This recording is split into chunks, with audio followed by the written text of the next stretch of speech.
Sejam todos bem-vindos a mais esse episódio do nosso podcast. Hoje é o episódio número 78 e um episódio um pouquinho diferente hoje. Nesse episódio de hoje a gente vai comentar com vocês as novidades que eu vi no Congresso Brasileiro de Urologia. Foi um congresso muito intenso, foram 3-4 dias de grandes apresentações, tive bastante participação, reencontrar os colegas e os amigos, foi muito interessante. Mas eu trouxe nesse episódio aqui para vocês as novidades em relação a alguns aspectos do tratamento, tanto do cálculo renal quanto da próstata. São duas doenças que são muito prevalentes no nosso consultório, são os dois carros-chefes do consultório do urologista. Quase todo urologista trata isso, a não ser que ele faça uma subespecialidade que não envolva essas duas doenças, mas a grande maioria dos urologistas trata doenças de cálculo renal e de próstata, porque são doenças muito prevalentes. Então, é um episódio bem interessante, tem muita novidade, muita coisa legal por vir. Acho que 2022 vai ser um ano especial, os tratamentos cada vez menos invasivos. E eu vou comentar em um pouquinho mais de detalhes aqui para vocês após a nossa música de introdução. Então, sem mais demoras, sejam muito bem-vindos.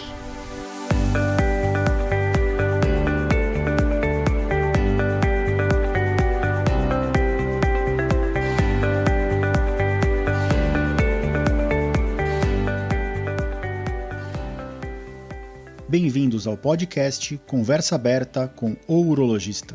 Meu nome é Giovanni Marchini, sou médico urologista formado pela Faculdade de Medicina da USP e serei o anfitrião desse show.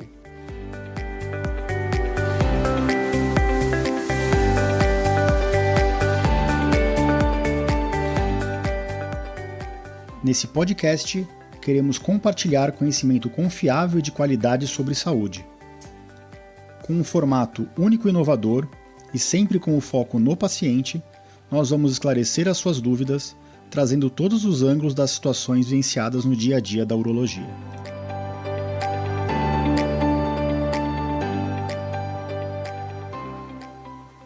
Sejam bem-vindos de volta ao nosso podcast. Hoje é o episódio 78 e esse episódio é o episódio para terminar um ano aí fechando com chave de ouro. Eu vou trazer para vocês aqui as novidades do Congresso Brasileiro de Urologia, que a gente teve agora em dezembro. Foi um congresso híbrido, muito público presencial, mais de 1.500 pessoas presenciais e mais um público expressivo que acompanhou online também. E o departamento de cálculo renal, do qual eu faço parte, na Sociedade Brasileira de Urologia, teve uma ampla participação, tanto em cursos como em simpósios, workshops e plenária. E foi bem interessante, tanto para rever as pessoas que a gente vem trabalhando junto e que a gente não vê há mais de 2 anos, e também deu para representar bem o Hospital das Clínicas, a instituição onde eu faço um pouco mais de pesquisa e ensino. Mas foi um congresso muito proveitoso e eu quis fazer esse episódio aqui para vocês, para trazer aqui, né, para quem sofre com cálculo renal e doenças da próstata, as novidades que estão chegando na urologia.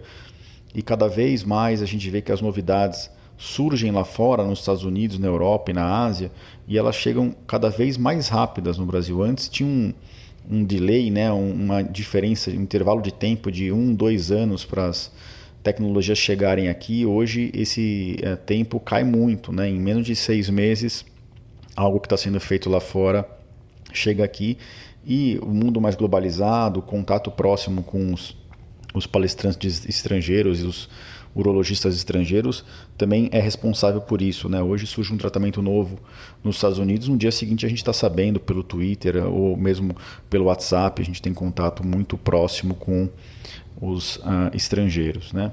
E também tem muita coisa boa no Brasil, né? É lógico que aqui é um país que não tem tradição de criar e patentear novidades, mas o brasileiro é muito criativo, e a gente vê que nos grandes centros de fora do país é muito comum termos brasileiros, né? No Canadá, Estados Unidos, na Itália, na França, nos países asiáticos, isso é super frequente, então é importante eu falar isso para vocês aqui. Mas sem mais demoras, e só para não esquecer de lembrar vocês, né, que a minha conta do Instagram foi hackeada, então eu criei uma nova conta no Instagram, tá? Dr. Giovanni Então, se você não me segue no Instagram ainda, siga, por favor. Eu ponho esses episódios do podcast lá e a gente publica bastante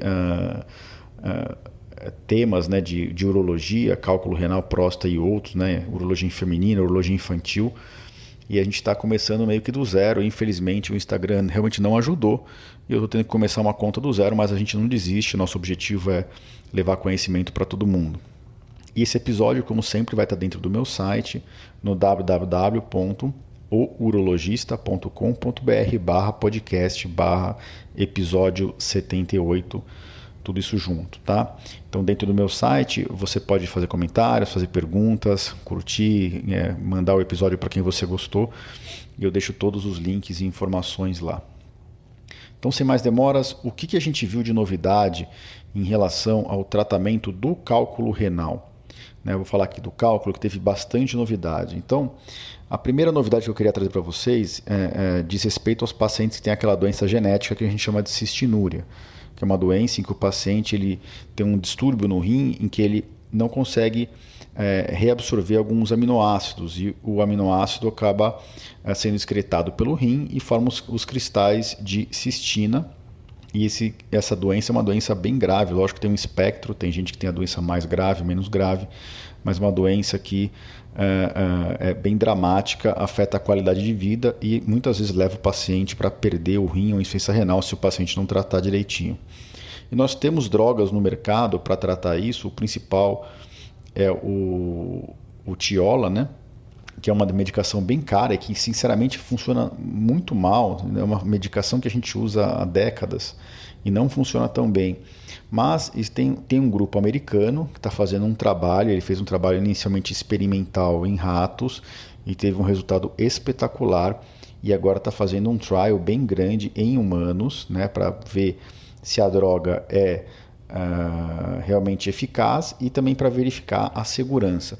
Mas é uma droga que já é usada para outras coisas e se chama ácido alfa-lipoico, que inclusive vende no Brasil e é uma droga bem barata, é disponível, diferente do Thiola, que é uma droga difícil de conseguir, muitas vezes tem que importar e custa muito caro. Então a gente está numa expectativa muito alta para o término desse trabalho, que deve sair daqui a 4 a 6 meses, o final desse trial clínico, né? Os trabalhos são bem sérios, feitos de forma muito séria e muito responsável nos Estados Unidos. Mas a gente teve um simpósio desse urologista americano, tanto no nosso Stone quanto no brasileiro, e realmente é algo que parece ser bem promissor. Os resultados iniciais são muito bons. Lembrando, isso aqui não é uma prescrição para ninguém, tá? Não é para ninguém chegar aqui e começar a tomar ácido alfa-lipoico, é só para trazer para vocês que a gente talvez tenha uma nova droga aí, que já é antiga, mas para tratar a cistinúria ela seria um uso off-label, mas uma nova opção, e que vamos esperar os resultados dos trabalhos clínicos para realmente começar a prescrever, não é para ninguém sair tomando de qualquer jeito. A segunda novidade, que já não é tão novidade, mas é que no Brasil cada vez mais e mais laboratórios. Hoje, antigamente a gente tinha só 2 laboratórios, um no Rio de Janeiro e um em Porto Alegre, que fazia uma análise dos cálculos renais por método infravermelho, que dá a composição exata dos cálculos, né? Então, oxalato de cálcio monohidratado, diidratado, a porcentagem de cálculo que tem ácido úrico, a porcentagem de cálculo que é de cálcio, o que é o núcleo, o que é a periferia. E a novidade é que mais e mais laboratórios têm se empenhado em trazer essa análise por infravermelho, essa análise física do cálculo, físico-química do cálculo, de forma mais completa para a gente. E essa análise ajuda muito no tratamento clínico dos pacientes para evitar as recidivas, porque elas ajudam a entender como surgiram os cálculos. Lógico que a gente nunca abre mão da urina de 24 horas, mas diferente do que a gente tem hoje, da análise do jeito que é feita hoje, que traz pouca informação para a gente, né? Eu falo para os pacientes que a análise de cálculo hoje não ajuda muito. Se isso se tornar realmente uma realidade, a análise por infravermelho, eu acho que vai trazer um grande benefício para os pacientes na parte do tratamento clínico. Passando agora um pouquinho para o tratamento cirúrgico dos cálculos renais, todos sabem aqui, já tem vários episódios do podcast falando de litripsia extracorpórea, de percutânea e de ureteroscopia flexível, que são modalidades diferentes para o tratamento de cálculo. E o que está se consolidando no mundo hoje? Primeiro que a percutânea tradicional, que a gente faz com uma dilatação de até 30 frentes, né? Lembrando que a cada 3 milímetros é um frente mais ou menos. Então, 30 frentes equivale a mais ou menos 1 centímetro, né? 10 milímetros de diâmetro do Amplatz, né? Que é aquele tubinho redondo que a gente usa para fazer o trajeto até dentro do rim. Então, na percutânea tradicional, a gente usa o Amplatz de 30 frentes. Então, é um orifício que a gente dilata o rim bem grande, da grossura mais ou menos do nosso dedo mindinho, do dedo indicador, depende da pessoa. Hoje, no mundo, está se consolidando o uso da mini percutânea, que seria uma dilatação até mais ou menos metade disso, 14, 16 ou 17 frentes, né? Então, um diâmetro e, consequentemente, um raio, né? Um tamanho desse tubo muito menor. Isso teria, em teoria, o benefício de menor lesão no rim, né? Menor orifício dentro do rim, menor risco de sangramento, menos dor no pós-operatório. Hoje a gente sabe que a mini percutânea ela é muito dependente do material, mas os materiais têm melhorado. Então, a percutânea tradicional está baixando para 24 frentes e a mini percutânea com 14, 16 ou 17 frentes está se tornando uma realidade no mundo. A gente tem esse aparelho no Brasil agora, ainda não está muito difundido, mas cada vez mais, quando a gente precisa fazer uma percutânea, a gente tem diminuído o diâmetro dos aparelhos. E isso tem os benefícios para o paciente. Um dos benefícios seria menor dor, menor sangramento e menor tempo de necessidade de hospital no pós-operatório. Além disso, outra novidade é o que a gente chama de ESIRS, né, que é a cirurgia combinada. Você faz uma flexível junto com uma percutânea. E cada vez isso tem se tornado uma realidade no mundo. A gente sempre fazia ou uma ou outra. Agora a gente tem combinado os aparelhos, isso acontece graças a uma maior disponibilidade dos aparelhos, a um barateamento dos aparelhos e ao maior impulsionamento da indústria para que a gente use esses aparelhos. Então a cirurgia de cálculo renal está cada vez mais completa. Então hoje a gente faz quase todas as nossas percutâneas, independentes de serem percutâneas tradicionais ou a mini percutâneas, a gente faz de forma combinada com a ureteroscopia flexível. E a gente chama isso de ESIRS. Isso está se consolidando no mundo e no Brasil. E qual que é a grande vantagem disso? Menor radiação para o urologista e para o paciente, menor necessidade em cálculos grandes de dilatação no rim, então a gente consegue tratar cálculos grandes com menos punções, então aquele rim que a gente teria que fazer 2, 3 punções, a gente consegue diminuir às vezes para uma punção. Tem trabalhos que mostram que aumenta a taxa livre de cálculo, então você melhora o resultado da cirurgia, às vezes com uma cirurgia você consegue resolver a vida daquele paciente, que se você optar ou pela flexível ou pela percutânea, você precisaria de 2 ou 3 procedimentos. Outra novidade que vai chegar no Brasil provavelmente em 2022, já é uma realidade nos Estados Unidos e na Europa, e os cirurgiões de fora estão bem animados com isso, é o laser de Thulium. A gente sempre usou na urologia um laser que chama Homion YAG Laser, que é um laser fantástico, tá? O laser de Homion é ótimo. Mas trouxeram para o mercado o Thulium Laser, e o Thulium Laser tem novas vantagens. O laser é menor, você consegue dar frequências maiores e consegue então, consequentemente, pulverizar a pedra em tamanhos menores, transformar tudo em pó mesmo. Então, é uma novidade que está chegando no Brasil.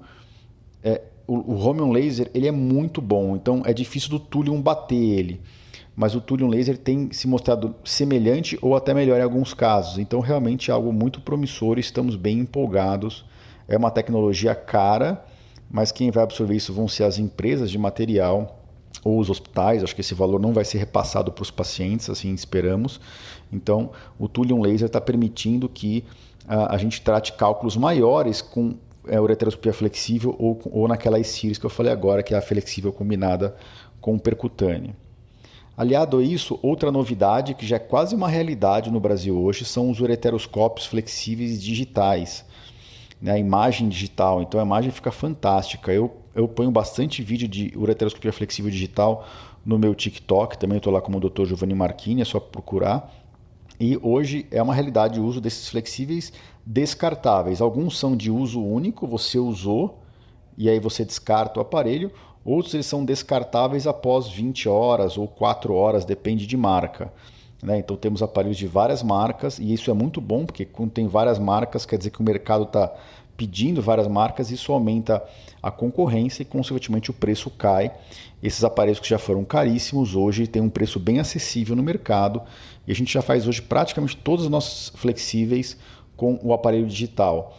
E em alguns casos com descartáveis, em outros casos com reutilizável, mas os descartáveis, pelas suas facilidades de não ter que ter manutenção, esterilização, eles são hoje os mais usados no mercado. Então, com o advento da mini percutânea, da ESIRS, do Thulium Laser, dos flexíveis digitais descartáveis, a gente tem tratado os pacientes cada vez de forma menos invasiva, menos agressiva, e já temos várias séries estrangeiras, principalmente americanas, em que o paciente opera de manhã, mesmo cirurgia percutânea combinada com flexível, e vai embora no final do dia. Então, o que a gente chama de cirurgias em hospital dia, o paciente não precisa ficar internado. Isso, em alguns casos, a gente acaba fazendo no Brasil, principalmente quando o paciente pede. Outros casos, a gente deixa pelo menos 24 horas internado. Mas o que significa isso? Significa que o nosso tratamento está cada vez menos agressivo. Né? Então, diferente de antigamente, que você tinha que fazer uma cirurgia aberta, gigante, para abrir aquele rim no meio e tirar a pedra, hoje a gente consegue tratar os nossos pacientes de forma pouco invasiva e às vezes até dar alta no mesmo dia. E isso tem ficado cada vez melhor na prática diária. Bom, era isso que eu queria trazer sobre cálculo renal, né? A ideia aqui é dar só uma pincelada. Eu vou deixar isso tudo escrito no meu site. Se vocês quiserem, vocês podem copiar o nome do tema lá e jogar na internet ou jogar no meu próprio site. Vocês vão achar as coisas em mais detalhes, tá? E vamos passar agora um pouquinho para falar de próstata, doenças de próstata. Eu vou trazer poucas novidades sobre o câncer de próstata. Na verdade, eu vou trazer duas novidades que têm a ver com o câncer de próstata. Que o câncer de próstata hoje ele é basicamente tratado com cirurgia robótica. A cirurgia robótica está muito avançada e a novidade da cirurgia robótica para o câncer de próstata é que estão aparecendo no mercado novos robôs. Nenhum ainda tem todas as facilidades e é tão desenvolvido quanto o robô da Intuitive, mas as plataformas novas de robô são muito promissoras. E o melhor de tudo, como em qualquer coisa da vida do mundo, é que quando surgem vários concorrentes, o preço cai. Então, a cirurgia robótica, que hoje já está muito acessível para os nossos pacientes, vai ficar cada vez mais acessível com essas novas plataformas. Algumas já chegaram no Brasil. A gente ainda usa basicamente a plataforma antiga que a maior parte dos hospitais tem. Acho que nós temos quase 100 robôs no Brasil hoje. Mas essas plataformas novas vão chegar e em locais que não têm dinheiro para comprar o robô tradicional, vão adquirir, não vou ficar falando o nome de marca aqui, mas vão adquirir essas novas plataformas de robô e cabe a nós, urologistas, treinar nessas plataformas de robô para pegar a mão mesmo e para trazer todo o benefício que é possível para os nossos pacientes. Outra novidade em relação ao câncer de próstata, na verdade até antes de se chegar ao diagnóstico do câncer de próstata, tem a ver com as biópsias de próstata. Né? Então, quando o paciente tem uma elevação do PSA, ou uma suspeita no toque, ou uma suspeita na ressonância, a gente solicita uma biópsia de próstata. A biópsia de próstata, que lá atrás era feita por via transretal com 6 fragmentos só, depois passou-se a usar 12 fragmentos, depois passou-se, antes da ressonância, a usar biópsia de saturação, que chegava a 18, 20, 24 fragmentos. E quanto mais fragmentos, maior o risco de ter uma prostatite, ou um sangramento, ou pegar um vaso dentro da próstata. Depois que foi inventada a ressonância multiparamétrica e foi difundida, é impressionante como de 2 anos para cá, né, parece que faz 10, não, foi 2 anos para cá, praticamente quase todos os grandes centros fazem biópsia de próstata por fusão. O que é isso? O radiologista ou urologista que está fazendo a biópsia, ele tem junto com ele, no momento da biópsia, ele vai fazer a biópsia com ultrassom transretal, mas ele vai, ao mesmo tempo, abrir a imagem da ressonância magnética.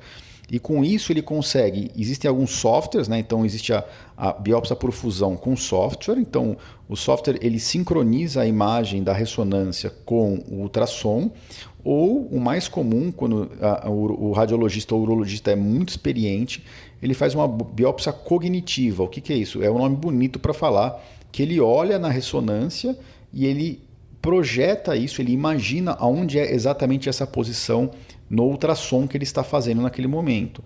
Então é uma biópsia de cognição, né? Depende do raciocínio de quem está fazendo do discernimento dos parâmetros anatômicos. E temos realmente urologistas e radiologistas muito experientes nessa biópsia por fusão. Quais são as vantagens? Aumenta a chance de detecção de tumores e você faz mais fragmentos onde realmente é importante, naquelas imagens suspeitas da ressonância, e você não fica fazendo muito fragmento aleatório, só os habituais. Então é uma biópsia de basicamente 12, 13 ou 14 fragmentos no máximo. Você faz biópsia nas partes normais da próstata, mas você tenta mostrar mais aquele nódulo da próstata que ele está vendo na ressonância. Então, o que ficou claro nesse congresso desse ano é que isso está sendo feito no Brasil inteiro, graças a Deus. Isso só traz benefício para os nossos pacientes. Uma nova abordagem da biópsia de próstata, que foi mostrada também no congresso e que está sendo muito feita fora do país, é a biópsia transperineal. Hoje, como é que é essa biópsia que eu descrevi anteriormente? É a biópsia transretal. Né? A biópsia transretal é feita com um probe de ultrassom por dentro do reto, e pelo reto ser uma área contaminada, por mais que você limpe o reto, faça polvidine e outras soluções de limpeza, que você dê antibiótico intravenoso, ainda existe um risco de 5 a 10%, dependendo da série, de prostatite. Para evitar essas infecções, ou diminuir pelo menos de forma significativa o risco dessas infecções de prostatite, é feita a biópsia transperineal. Então você limpa a pele do períneo, você faz através da pele. E essa biópsia está sendo cada vez mais feita no mundo, com ótimos resultados, com pouco risco e com menor risco de prostatite. Já tem pessoas no Brasil que fazem assim.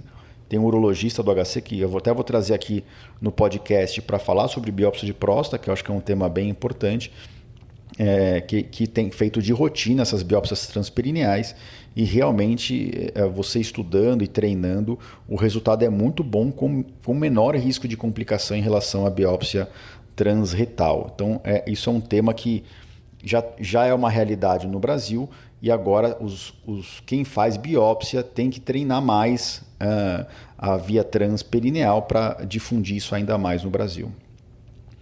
Outro tema em relação à próstata e de doença benigna, né, é a enucleação da próstata com uso de laser, né, com o Romium laser ou com o Thulium laser, e que a gente chama isso de ROLAP, eu já comentei em outro episódio. Também a gente viu que é algo que está difundido no Brasil. Antes era um ou outro cirurgião só fazendo, pessoas com treinamento. Não, esses cirurgiões já estão treinando e já treinaram muita gente. E o ROLAP hoje é realizado em praticamente quase todos os grandes centros, em todos os estados.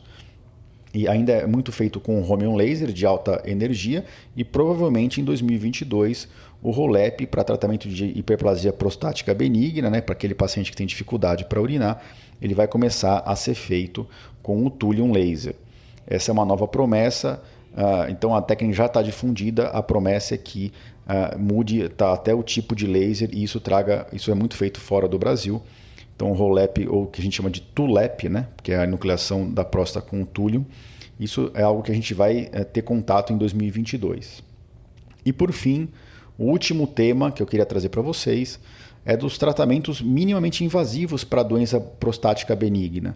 Então, aquele paciente que tem dificuldade para urinar, mas que ele não quer ser submetido a uma RTU de próstata.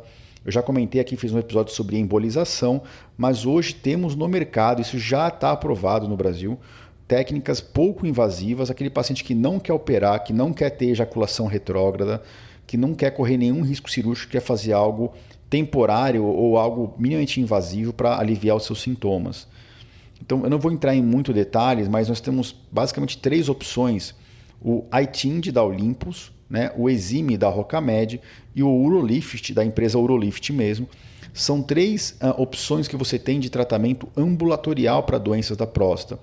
Esses aparelhos são aparelhos que são devices, né, são mecanismos que você vai e implanta na altura da próstata para dilatar essa região da próstata para facilitar o jato urinário, sem correr risco de ter ejaculação retrógrada. São tratamentos temporários.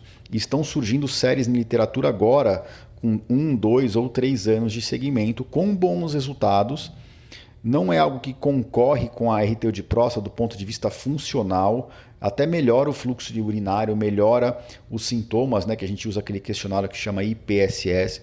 Então melhora a qualidade de vida do paciente enquanto ele está em uso desse mecanismo, sem correr risco de sangramento, sem correr risco de disfunção erétil, sem correr risco de ejaculação retrógrada, né, que é perder o jato da ejaculação. Então, esses tratamentos são muito promissores para essa população bem específica. A gente sabe que os homens têm muito medo da cirurgia prostática. Fala de próstata, já bate um frio na espinha. Então, esses tratamentos estão sendo feitos. O próprio HC está testando vários deles agora, fazendo trabalhos prospectivos, randomizados. E acho que tem bastante dado clínico promissor saindo. E daqui a alguns meses, acho que a gente vai ter as respostas finais aí da onde que esses tratamentos se encaixam. Mas é importante vocês saberem que eles já existem no Brasil e que eles são uma opção e que a gente tem feito em casos selecionados. Bom, acho que era isso que eu queria trazer para vocês. Lembrando que esse episódio aqui é o último episódio do ano, episódio 78. Eu desejo a vocês ótimas festas, um ótimo Natal, uma ótima virada de ano. Foi um ano bem proveitoso. Eu não consegui fazer a gravação dos episódios todas as semanas, mas deu para fazer no mínimo quinzenalmente. E sempre pensando em vocês. Se vocês quiserem algum tema específico, podem me mandar. Se vocês tiverem dúvidas, escrevam nas plataformas do podcast ou dentro do meu site, que eu deixo aberto. Esse episódio aqui vai estar no www.urologista.com.br/podcast/episódio 78. Vocês podem assinar também a nossa newsletter. Lá eu coloco os episódios recentemente publicados e vocês podem acessar quando vocês quiserem. Essa assinatura está dentro do meu site também. E fiquem à vontade para acionar e perguntar para nós nas redes sociais. Eu uso muito o LinkedIn, o Instagram e o Twitter. Para público de urologista específico, médico, muito o Twitter. Para pacientes, eu ponho muito conteúdo no Instagram, que a gente está recomeçando agora, Dr. Giovanni Então, um grande abraço a todos, um ótimo final de ano, ótimas festas, muita saúde para a família de vocês. Agradeço para quem tem acompanhado aí de rotina. E em 2022, espero que seja um ano especial, um ano melhor, um ano com quase ausência de pandemia e que seja um ano de muita saúde e muita alegria para todos. Um grande abraço e nos encontramos por aqui no início de 2022. Um abraço a todos.